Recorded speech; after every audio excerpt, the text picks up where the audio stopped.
may mga reports na rin sa amin, ito palang 18 Marines, apparently parang next week, they are trying to schedule another press con.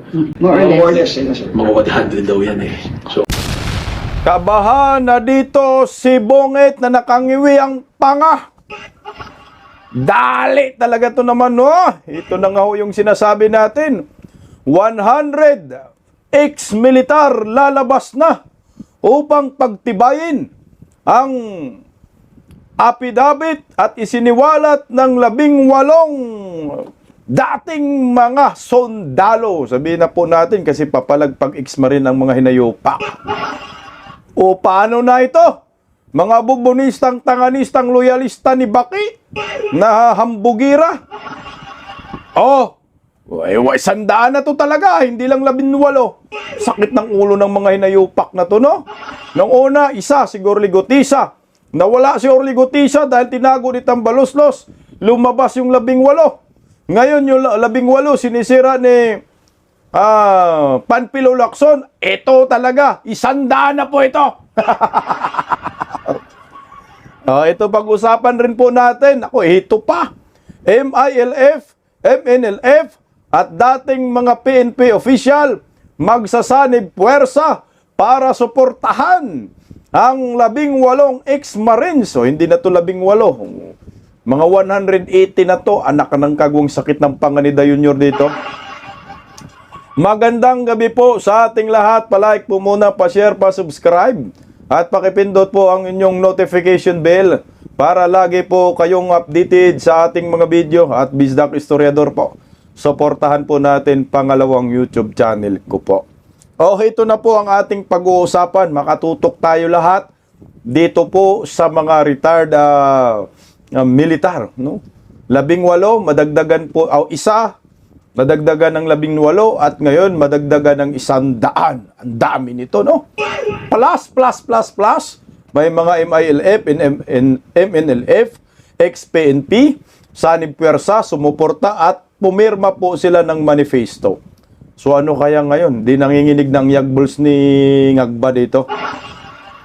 Pero ito, papakinggan po muna natin ang balitang ito dahil pinasubpina na po itong 18 ex-marines patungkol po sa kanilang mga isiniwalat. Alam mo kung sino nagsubpina? Yung nagsasabi rin po na may lalabas na 100 na ex-militar. Walang iba kundi yung NBI Matibag.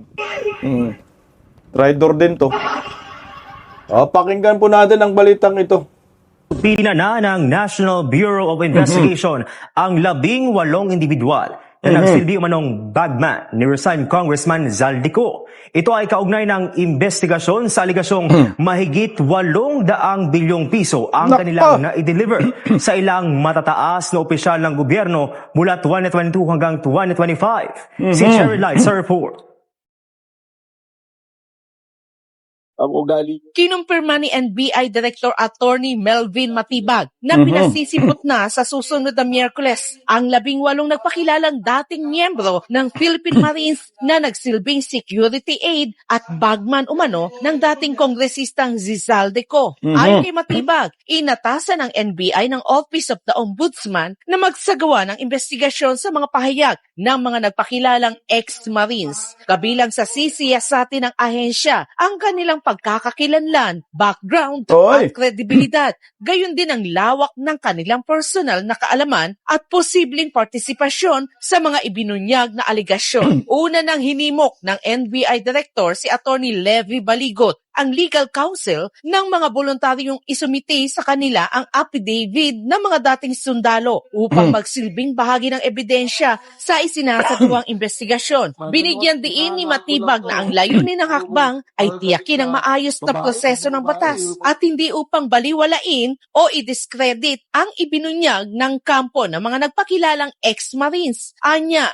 mahalaga ang wastong proseso upang matiyak na mananatiling matibay at may bigat ang kanilang testimonya sakaling umabot ang usapin sa korte. Sa naging revelasyon ng grupo, idinawit nila ang mga pangalan ni na Pangulong Ferdinand Marcos Jr. at dating House Speaker Martin Romualdez na nakatanggap umano ng aabot sa 805 bilyong piso na kanilang na-deliver na kickback sa ilang matataas na opisyal ng gobyerno. Para sa Diyos at sa Pilipinas kumahal, Cherry Light, SMNA.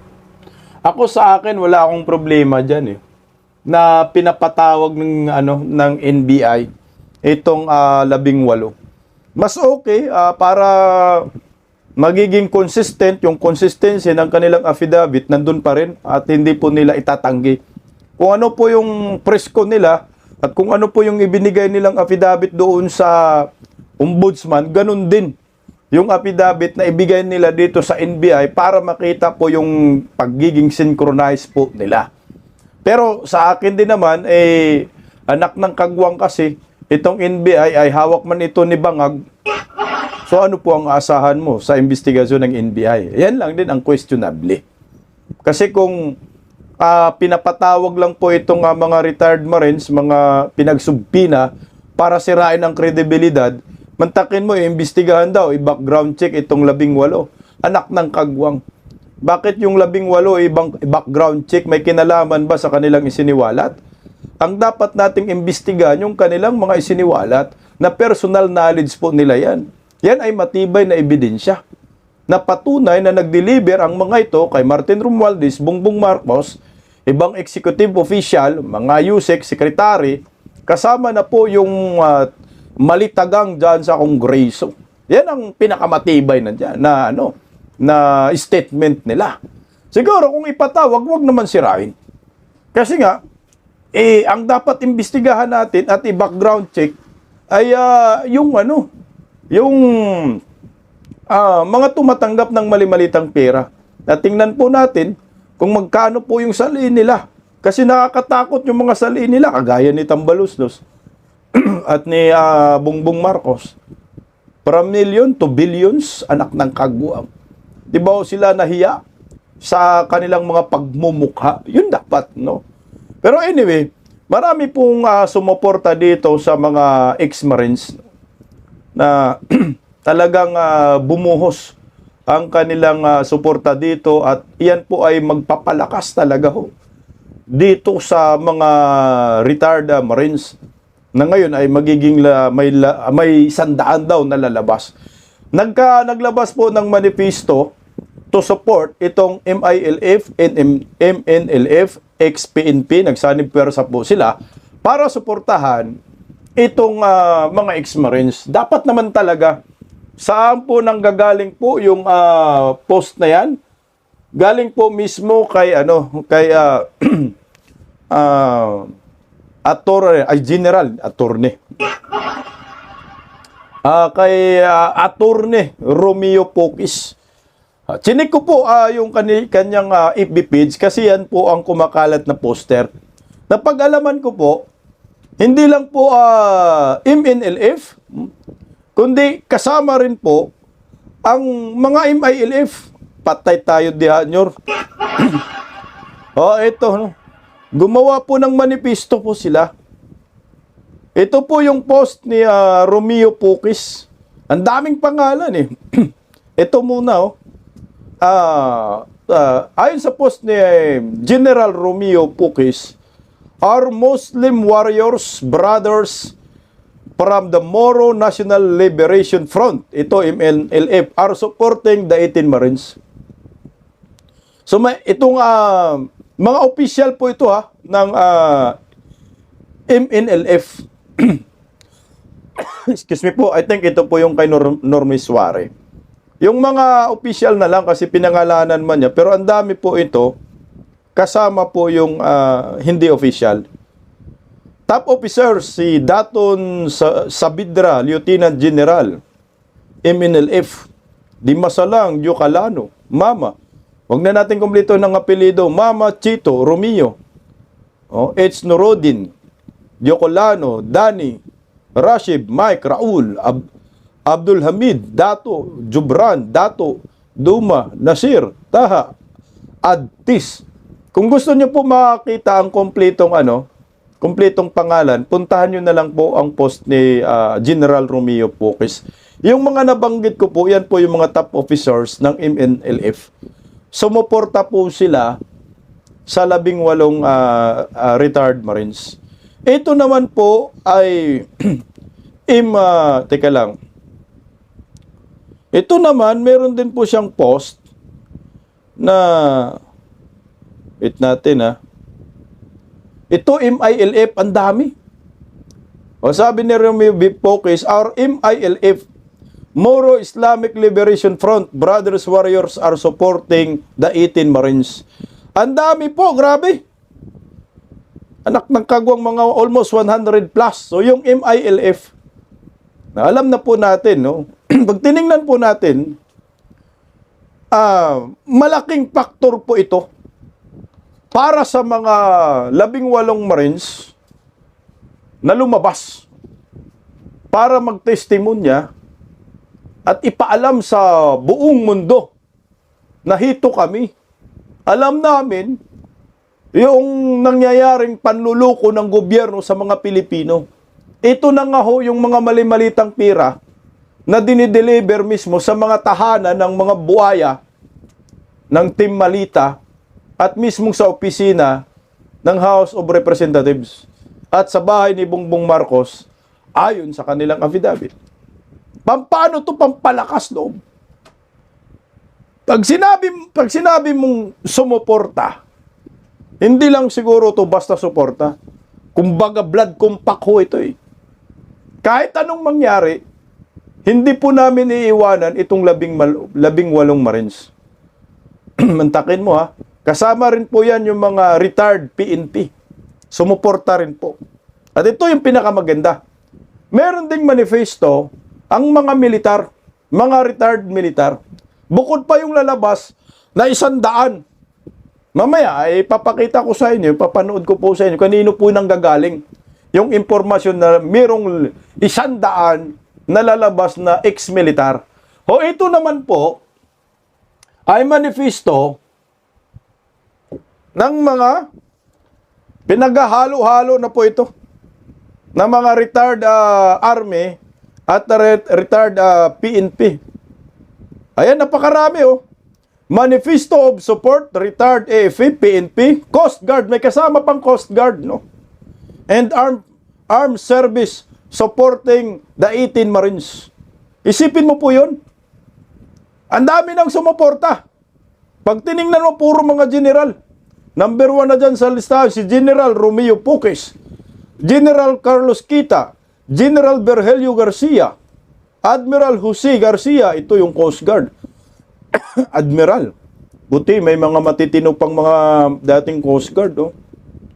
General Pelizardo Simoy, General Arthur Tabaquero, General Alan Luga, General Danilo Servando, General Paul Sumayo, General Damiana Carlos, General, Police General Abilino Rason, Police General Prospero Noble, General Nestor Ochoa, Admiral Rufino Lopez, General Arsenio Arugay, Police General Raul Gonzales, Admiral Raul Espera, General Ricardo Morales, General Rogelio Calunsag, General Alfonso Crucero, General Jogelio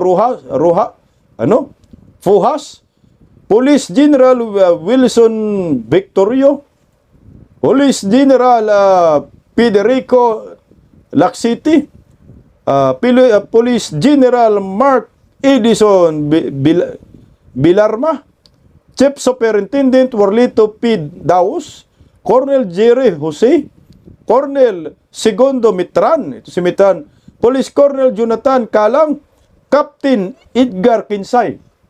Basahin natin lahat, baka nakapanood sila sa atin, baka sasabihin, bistok sila lang binasa mo eh. Blood kumpa kami, patay kami. Basahin mo naman. Okay, basahin natin ha. Yung nakalista, kasi po, medyo sinasamid-samid tayo ngayon eh. Colonel Derwes Tulavi, Colonel Danilo Pabunan, Colonel Sergio E. Generali Hernali Generali nga, Junior.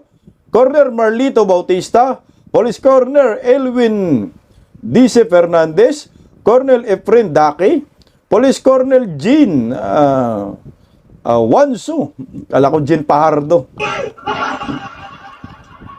Major Lito Gutierrez. Major Rosie Madriaga Jr. Madriaga. Major Mandilin Pama. Captain Antonio Ramos. Captain Daniel Tolosa. Captain Antonio Roba Jr. Police Lieutenant Colonel Alfredo Di Padilla Jr. Captain Joey Sarusa. Captain Primo Delgado. Captain Allen Relio. Captain Lindun Del Rosario. Captain Junel Pugoy. Second Lieutenant Jaime B. Laigo. Second Lieutenant Rizalino M. Oka. Lieutenant Alejandro D. Prado. Police Corner Elwin D. Fernan. Captain Edgar Kinsay. Colonel Derwis Tuali. Cornela Danilo Pabunan. Colonel Sergio Generali Jr. Parang nabalik to. Ay, iba. Nabalik na. Corner Marlito F. Bautista. Police Corner Alexander Sungay. Captain Edgar Kinsay. Ayan po yung mga pumerma.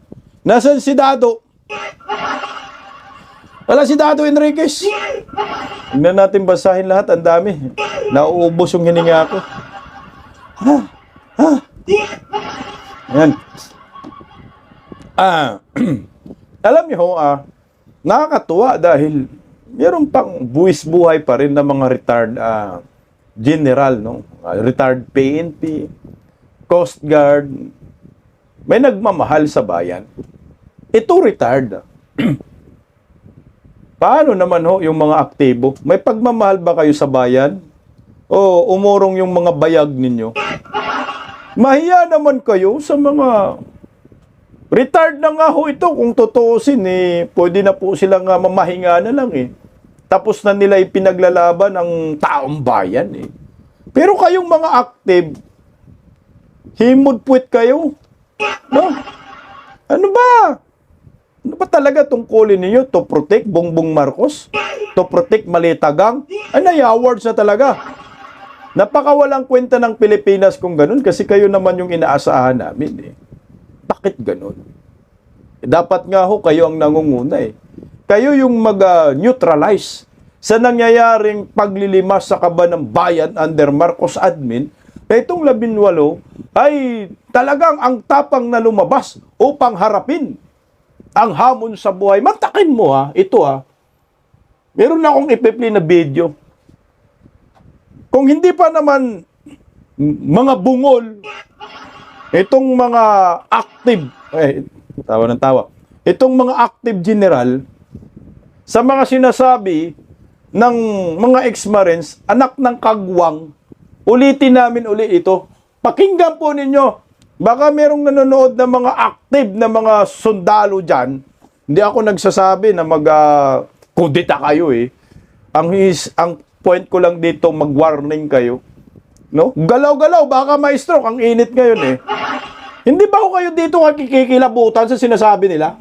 Huwag na nilang pagtakpan yung mga ginawa nilang anomalya tungkol sa pera na yan dahil lahat naman tayo alam natin yung totoo, lalo na sa amin.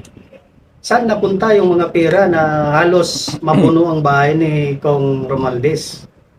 Tingnan nyo halos mapuno ang bahay ni Kong Romualdez ng pera, mali-malitang pera. So okay lang sa atin to. Sirain na lang natin yung kredibilidad nila para hindi na natin pag-uusapan. Itong mga malita-malitang pera, ang tanga nyo. Kaya saludo ako sa mga MNLF, MILF. Kayo po yung naunang sumuporta kasama ng mga retired militar. Pero nasan yung mga aktibo? Tanggap lang kayo ng sahod para sa bayan, anak ng kagwang, ito na yung pinag-uusapan nating korupsyon na, mga luslos. Come on. Anong gagawin natin dito? Hayaan na lang natin? Hindi pwedeng ganito. Kailangan lalabas kayo at ipakita po ninyo mahal ang bayan. Mahal ang bayan, mahal ang bayad ninyo kung mahayop kayo. Ipakita ninyo na mahal ninyo ang bayan. Hindi Mahalin nyo ang malita. Ilang malita ba? Ito pa, para makumbinsi natin yung mga active militar na kailangan po ninyo pumasok dito at mag-warning. Sa mga kurakot ni minsan wala kayong wina-warning eh. Warningan nyo naman. Excuse me po, itong mga kawatan, sabihan nyo naman, tama na. Pag ayaw nyo tumigil, anak ng kagwang, magkagulo tayo dito. Ganun lang ba sana ba? Hindi, tinutolerate ho ninyo. Di ba, halos mapuno yung bahay daw ni Martin Romualdez, pero ito yung matindi, oh. Aeroplano, siya mismo. Buhay na buhay siya, nakasaksi. Pag-deliver ng malita, pagkarga sa aeroplano. So, ang dadalhin yung malita na ito yung napakalaking katanungan. Dahil itong isang ex-marine, sinabi niya, nandun ako. Ako yung nag-deliver. Ako yung nagkakarga ng kasama ko sa pagkakarga ng mga mali-malitang pera sa eroplano, sa eroplano. Ako po yung yung nasa picture na nasa aeroplano. Doon. Ako yun na minsan ginamit din nila trolls na iniba yung tao. Ako po yun, yung picture na yun, yung panay. So, bali kami noon, convoy, full force kami noon eh. Papunta kaming hangar. Maraming malita ho yung 48 malita. 48 malita sa Kakantsawan pa kami eroplano. kasama namin mga security dahil mabigat no dahil isasakay namin sa aeroplano. So hindi ho namin alam at hindi ko rin alam kung saan nila dadalhin yung yun. Hindi kung saan i-deliver yung 48 malita na yun. Yan ang problema dyan, no? So, ang nakakaalam dyan, piloto.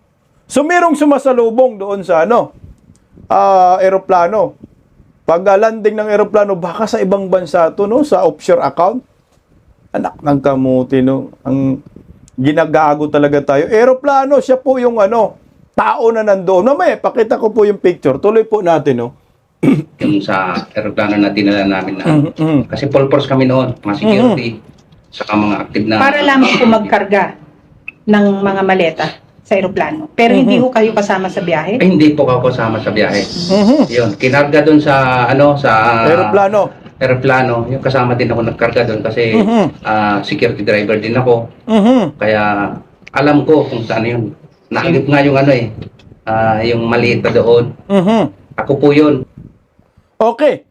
Siya po yung kasama sa pag-diskarga, pagkarga, hindi pag-diskarga, pagkarga ng malita kasi pag-diskarga, kinukuha mo na yung karga mo sa sasakyan. Ito pagkarga sa eroplano. So, napakaraming malita, mga 50 plus, tama ba? Oh. Narito po yung picture na yan. Yan yung tinutukoy niya. Siya yung nagganon ba siya? Ayan, siya po yan. Oh. Kung hindi ako nagkakamali, ito po yung tinutukoy ni Sir, na ako po yung tao na yan sa eroplano, kasama po ako pagkakarga ng malita, pero hindi siya kasama sa pag-deliver. Siguro, ang nakakaalam dyan, piloto. Swerte ng piloto, no? Tsaka yung kasama ng piloto dyan, kahit yung isang malita, 58 million. 53 million. O, ito po yun, no? Hayaan ba natin ito? Ang laban na ito ay laban ng bawat Pilipino. Hindi po pwede na sila-sila lang. Pera natin lahat yan. Hindi naman pera ni Tambaloslos yan. Hindi lang po din yan pera ni Bangag. Yung naka-circle dyan na pula, yun yung mga mali-malita. Malita, oh. Sa likod ng eroplano, ikakarga nila. Saan papunta to? Baka pupunta ng Dubai, no? Or pupunta ng Hong Kong, mag-deliver lang. Para i-deposito lang doon. Sus ko, ginagago talagang taong bayan ng Hanay, hinayupak na gobyernong ito. Kaya kailangan po talaga nila ng suporta. Kahit dan sa social media, kunting comment lang, kunting share lang, kunting rebat lang sa mga trolls si Bongbong Marcos. Kasi marami silang pinakawalang trolls ngayon. Isa pa yan, pera pa rin natin yan. Galing sa mali-malitang pera yung mga trolls na yan.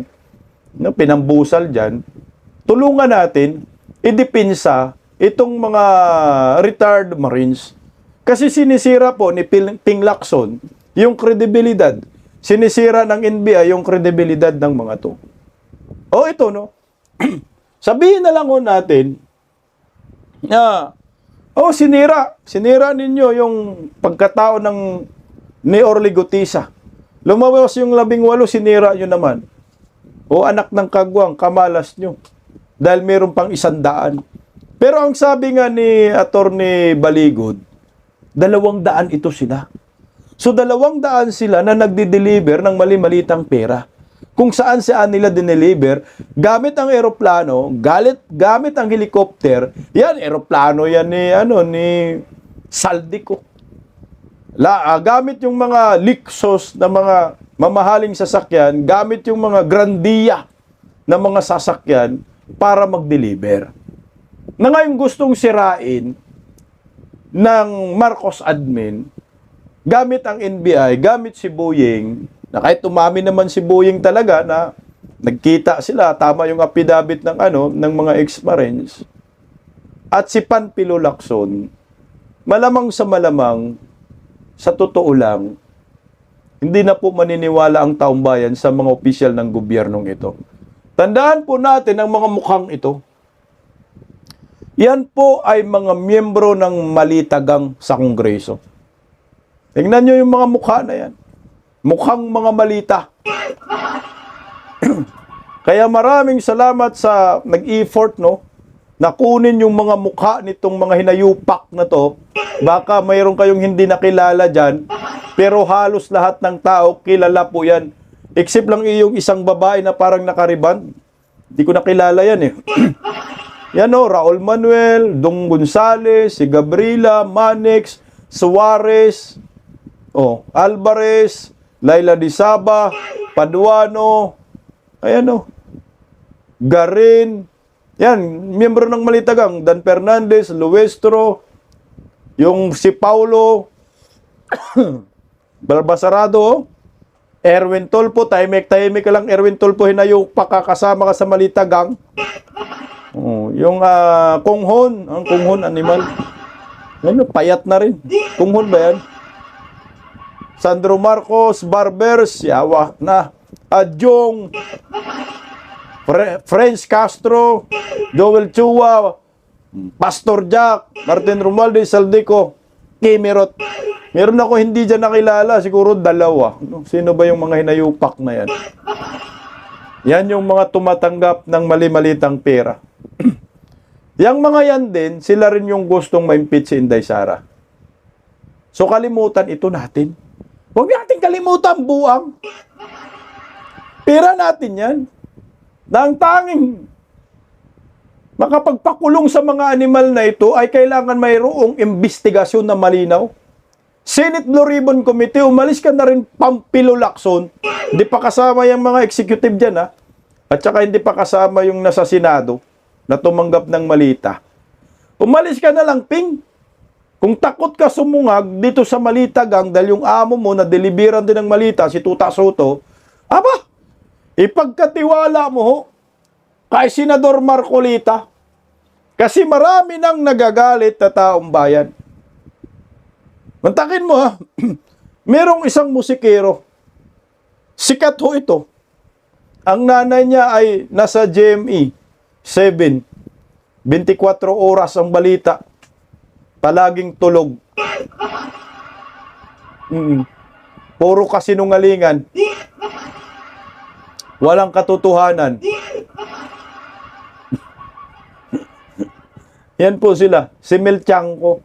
Yung anak niya, alam naman natin yung anak ni Mel Tiangco, talagang may prinsipyo, talagang ang taas ng tingin sa mga Duterte. Pero may sense ang kanyang mga banat. Ito, isang musikero, bago po natin ilabas, yung balita po na merong 100 na mga ex-militar na lalabas para pagpatibayin pa ang testimonya ng 18 Marines. Ang sabi ni Wincy Cornejo, sikat na singer, napaka-helpless ng feeling dahil kahit ano pang pasabog, ano pang attempt sa paglalahad, whether katotohanan o hindi, basta laban sa present administration, nababaliwala at nababaligtad pa. From Gutisa to Aimee, Saldico, to Leviste, and now the 18 Marines, parang walang epekto. Yan ang malungkot. Kasi pinipilit nila binubura yung isyong ito. Kaya pinapatunog nila si Vice President Inday Sara sa impeachment. Pero iwan ko lang, kung kaya pa nila pagtakpan, pag lumabas na yung 100 ex-militar na kasama rin sa pagdi-deliver ng mali-malitang pera sa mga opisyal ng gobyerno, kasama ka Bongbong Marcos, Sandro Marcos, Martin Romualdez, at kayong mga buhaya sa Kongreso, malapit na katapusan ninyo. Nasure ako na kapag lumabas itong 100 ex-militar para pagtibayin ang affidavit at isiniwalat ng 18 Marines, wala na nyor. May tama ka dito. Tatamaan ka dito ng tayudan. Kakabahan ka dito, bungit. Panigurado manginginig yung yagbols mo. O ngayon, sino ang nagsiniwalat? Baka sabihin, gawa-gawa ka na naman bistak. Hindi gawa-gawa. Ito ay totoo. Galing po mismo sa opisyal ng gobyerno. Meron silang nakalap na impormasyon na merong 100 lalabas na militar para sumuporta dito sa 18. O pakinggan natin. Narito po kung sino nagsisiwalat. Marines, ano na po yun? Yung sa Sampina, may darating po earlier? Yeah, actually, yung 18 Marines plus all the others, but some of those we subpoenaed that I signed yesterday, nung nalaman nilang papatawag, because what we did is to connect with them, voluntarily na pupunta namin for Wednesday to issue their statement to shed light on the matter. Kasi may mga reports na rin sa amin, ito palang 18 Marines, apparently parang next week, they are trying to schedule another press con. May bago pang isasama na Marines because there were reports na mas marami pa pala yung kausap dyan or kinuusap More or less. Mga 100 daw yan So, pero hindi lahat. Bong! Mga 100 daw yan. Kulang pa yan kasi 200 man yan sila na delivery no mga Marines. O tindi ng pasabog nito, no? Kasi sabi nga ni Baligo, di ba, pauna pa lang to, teaser pa lang to. May lalabas pa. Pero ang sabi ni Baligo, 12 yung lalabas. So inuna lang yung 18. So ngayon ito matindi dahil sinabi man ni Matibag, traidor din yan, na may 100. O ito yun. Tuloy yun. Payag. So, ganun yung ano niya. Kaya yung tinatanong mo siyan tungkol dun sa tungkol dun sa kung political. May reports kasi sa amin nagtutugma na. Anong report? Yan yung unang lalabas. Tapos eventually may mga retired general na lalabas. And you and I know, may lumalabas na nga retired general kahapon, di ba? So we'll follow all those leads. Kaya siguro Olol! Sinabi man niya ni Baligod, anak ng kagwang ang NBI ka. Kaya sinabi man ni Baligod na teaser lang to. Saan yung impormasyon mo? May teaser lang, meron pang susunod. At tuloy-tuloy yung suporta nila. Kasi hindi mo nga nabanggit MNLF, hindi mo nabanggit, no? MILF, hindi mo rin nabanggit. Yung mga PNP, official, hindi mo rin nabanggit. Los mo. Kulang yung intel mo. Harap-harapan pinopost ni General Romeo Poques. Tsaka yung mga retired general na lumalabas, talagang susuporta sila. Huwag kang mag-alala. Hindi ka tatagal dyan sa NBI. No? Tuloy.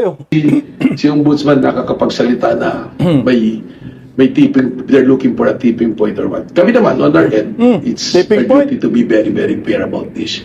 We're just following the lead. We will validate all the reports sa amin. And those are the reports.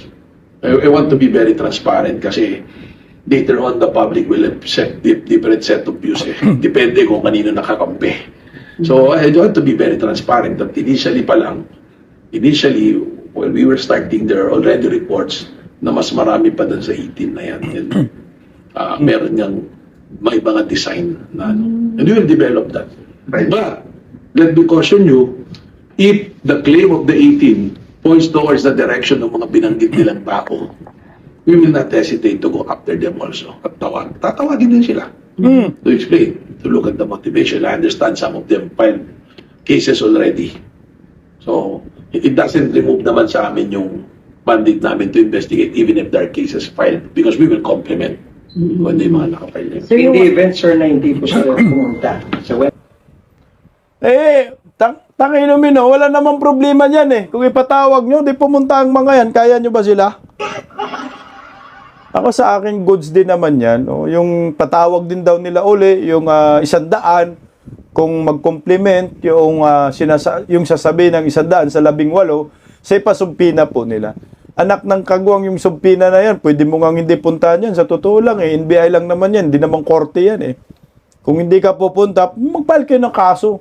Mag-file kayo ng kaso sa korte, doon ako sa korte. Yan lang naman yan. Pero mas maganda rin na pupunta at ipakita po nila ang kanilang desire, no? Na sila po yung nagsasabi ng totoo. Pero option din nila ng legal team yan kung pupunta o hindi. Kung gusto nila, doon na. Kasi meron namang sinampa ng kaso, pwede rin silang hindi pupunta. At gusto namin, sa ano na lang, sa Senate Blue Ribbon Committee. Mas the best siguro sa Senate Blue Ribbon Committee. Yung sinasabi ni Matibag, meron na ngang mga general na lumabas. Yung kamakailan, ito yung isang general, galit na galit, pakinggan natin. Na isang beses lang tayo mabubuhay sa mundo ito. And wala na ulit, no? So, hindi namin ma-achieve na pag nawala kami dito sa mundong ito, yung mamanahin ng aming mga anak, ng aming mga apo at mga apo ng ating mga ay wala nang Pilipinas. Wala na, kinain na ng mga buhaya eh. Ubos ng Pilipinas. Pilipunas na lang. Ito pa yung isa pang matapang na retired general. Ito. Pakinggan natin. Nakakapalo. Dahil kung sino pa yung nagsasabi ng totoo, katotohanan, sila pa yung inakusahan, sila pa yung inaalikusta, sila pa yung director.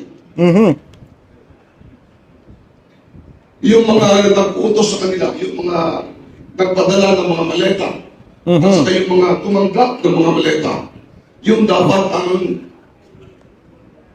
kinakasuran, yung dapat ang inaalikusta natin, yung dapat ang kinukulong. Exactly. Hindi itong mga taong inutusan naman para magdala ng maleta.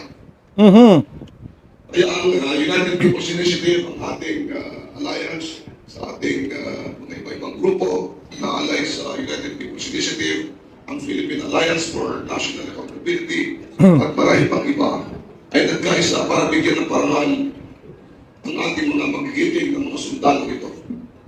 Ang ginawa po namin ito ay isang pagbibigay ng parangal sa ating mga kapwa mga sundalo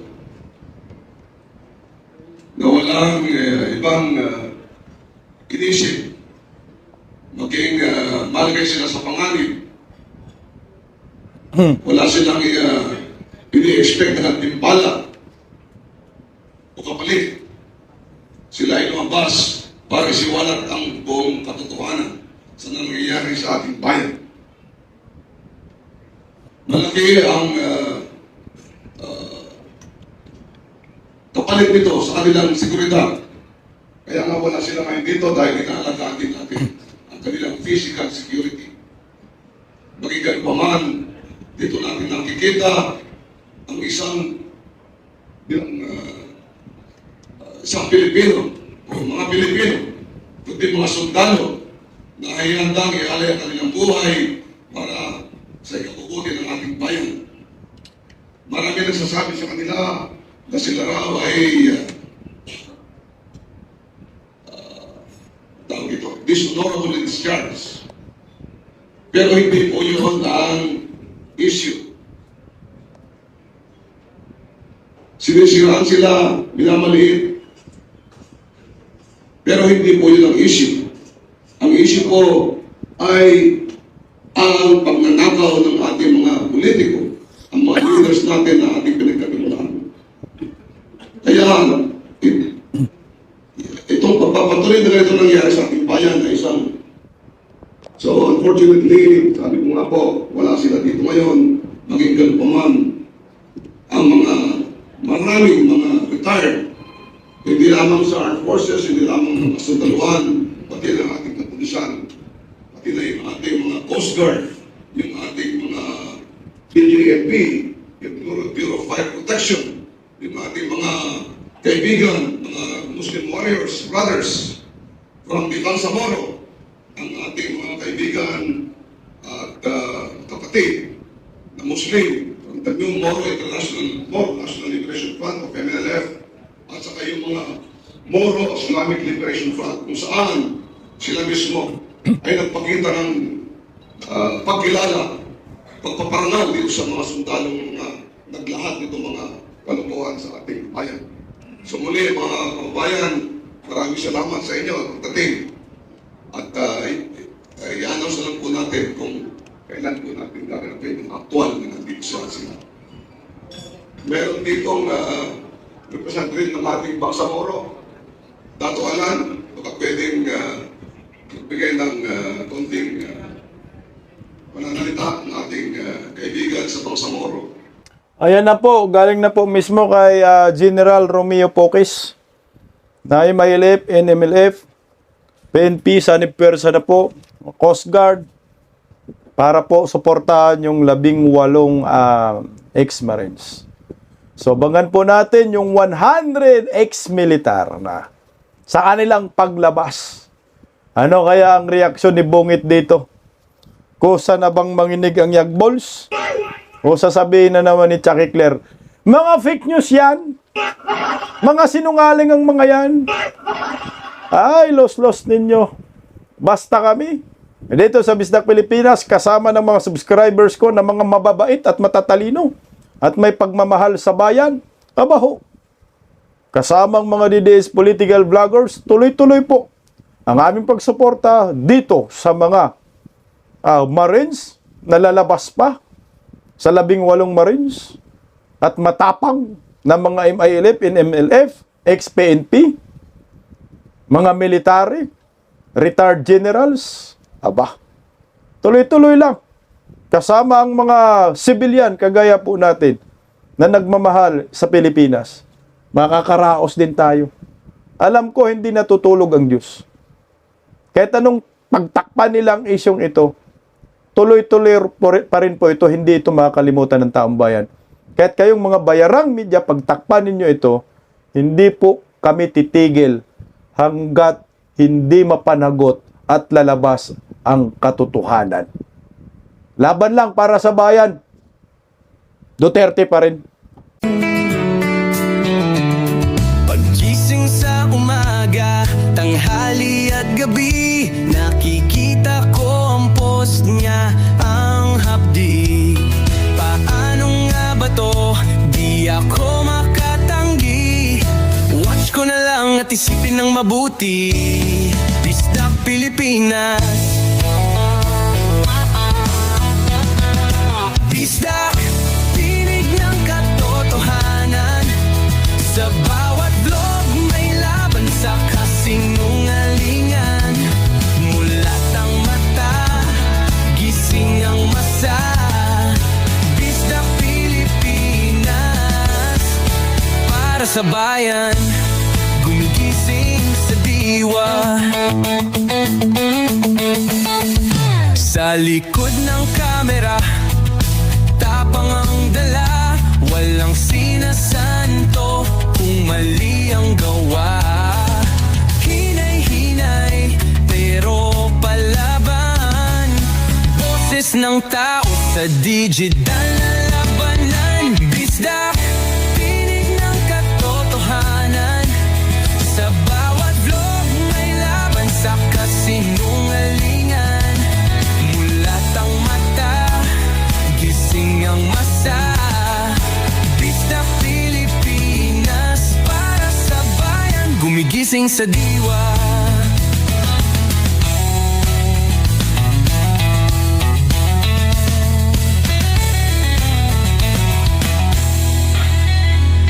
Hindi artista, hindi politiko, pero ang katotohanan, sigaw niya ay buo.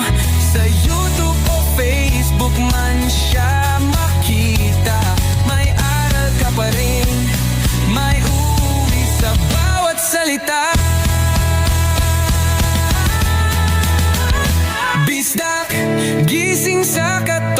tahanan.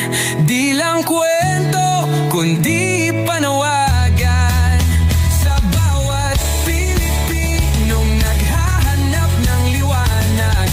Pista Pilipinas, kasama sa pagbangon ng bayan.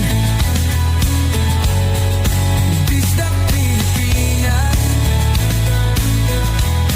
boses ng masa, gising ang diwa. Sa vlog mo, may pag-asa.